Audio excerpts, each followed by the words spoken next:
I'm back, guys! Back with what? Why, a video about the new David Terrison glitch show Knights of Guinevere, of course. Let's get into it. Knights of Guinevere is an indie show by the creative team behind one of my favorite shows ever, The Owl House, produced by the famous Glitch Productions.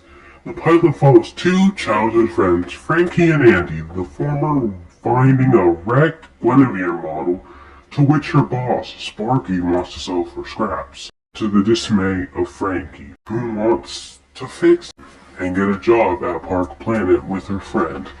They then steal the Guinevere from Sparky, and as they leave after getting permission from Sparky to take the model, they get jumped by a giant creature who is sent by an old Olivia, daughter of Park Planet founder Orville, wanting to get her old Guinevere back. As Frankie and Andy get attacked by the creature, they get injured, to which the Guinevere model turns on and saves them. Andy tries to leave the Guinevere model behind, an idea Frankie is against, but the Guinevere model brutally kills the creature and joins them in the elevator to where the episode ends. It reminds me of the Ben 10 pilot. I will not elaborate, no one's know what I mean. Now, onto the actual review. The show is obviously satire against Disney and their practices. I mean, look at this comparison between Orville and Walt Disney. It's uncanny. I love the animation. It's beautiful. Let me give a montage of the most amazing shots I could find in the episode. Ain't this spectacular? Absolute Guinevere. The writing is great too. It reminds me of two specific shows. The Owl House, which is obvious because they were created by the same people, and the Russian indie animation show Metal Family, created by Elena Kovaleva.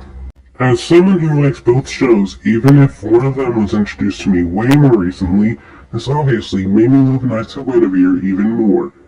Now, I don't know most of this cast, but I do know one for sure, the actor for Orville, Sung-Won Cho, also known as ProZD, an amazing YouTuber who was previously in a little movie you may have heard of, K-Pop Demon Hunters, where he played Abby, one of the Demon Saja boys.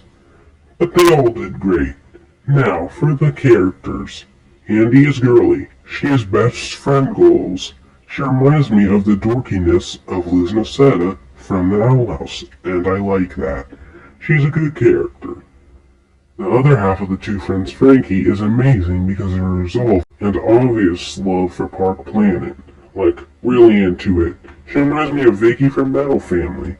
All around a great character. From the little we've seen of Orville, he seems like a good guy on the surface, but he's obviously very sinister. This line he tells young Olivia tells a story in itself. Happy birthday, sweetheart. I hope this can make up for... I don't think I need to say it. Speaking of Olivia, from the, again, very little we've seen of her, she's obviously a product of poor parenting from Orville, with her being emotionally closed off as a child and desperately attached to the Guinevere model as a woman on her deathbed. It feels like we're gonna see her backstory and how her father influenced her life. I can't wait to see more of her story, and if she's an antagonist, protagonist, or somewhere in between. Sparky, for being a minor antagonist, is a great character and villain. He's driven by sales and that stuff, and being the boss of Frankie obviously has some fun back and forth before the whole stealing thing. And finally, you get the namesake, Guinevere. She's pretty much a stand-in for literally every Disney princess. Cinderella? Yes. Ariel? Mm-hmm. Snow White? You betcha. I have a feeling she's obviously gonna be not that big of a character, but a topic. She was lost, and the people who want her are blinded by nostalgia, literally fighting for their right to her.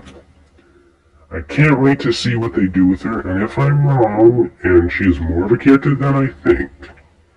Overall, I loved this pilot. It takes some of my favorite hyperfixations and boom, mixes them. There's even some Uzi and N cameos as plushies in the Kid, Frankie, and Andy scene, along with Mel from the Gaslight District, but I haven't seen it, so I can't hyperfixate on it. The writing, cast, characters, animation, I gotta say they were perfect. Perfect, everything down to the last minute details. I give it an 8.5 out of 10. Can't wait for more. But for now, that's all. See you when I make another video in 4 more months. That's a joke, but generally, this is taking way too long to make these videos. Hopefully this won't take too long. I still have nightmares from the Hasbro Hotel song video. But that's all for the video. Bye! Also, I'm gonna review Marvel Zombies when it comes out.